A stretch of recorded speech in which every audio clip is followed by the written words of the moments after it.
Atin siya sa bahay niya, gago. Wag, kaya ko, kaya. Kaya mo, magata. Boy, lamig. Lamig ng hoodie mo, putang na. Gago, wala akong Dre, shirt. kadal tayo, Dre. Oy, wait, ganito. Kadal tayong apat. Ayun lang. Kaya lang nga. Ganito, usapan na. Pagdating sa may compound namin, wala mag-iingay, pre. Sige, mag-ingay na tayo ngayon. Hoy! Sabi ko eh. Sorry. Ay, gago si Caitlyn, di ako napagpaalam sa kanya. Yan, kadil mo. Pumasok na. Oy! Ano mo, Dre, bading ka, bading. Bading. Totoo yan. Bading. Tangin ang lamig. Nalamig na ako ni. Tangin na, ba't ba ang lamig? Nagpaalam ba niya sa akin yung lamig? Si Amihan eh, pala.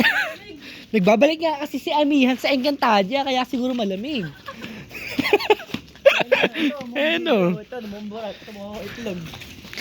Uwi na kami, guys. Guys, matutulog.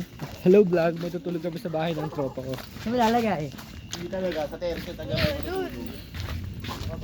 Napakalamig par. Totoo lang. Tutusin lang. Oh, talaga to boy. Tanggalin yung hilo ko. Maglabas ka ng tubig ah. Washing. Hindi ko tanggalin hilo ko, promise. What the fuck? What am I saying? Patay mo na yun. Pagpasok lang namin, isa pa lang. Guys, bawal kami mag-ingay. Sige, dito na lang mo. Sigurado ka? Pare, napakalapit nun. Hindi, I mean lang baka mahirapan. Mag-alala ka sa akin kung nakamotor ako. Sige boy. Naalala lang kita boy. Pag nagulpi ko, babalik ako dito. Magdaw maingay boy. Para tayo nga sa bagyo na ito. Tagaytay pa yata ito eh. Ng tatay niyo. Wala pa talaga. Kamay nga mo, boy. Hindi ba nito mo? Oh, dito na dito kami. Hey Shane, hindi ka na. Oh, dito na kami. Mag-ilaw ka, tanga.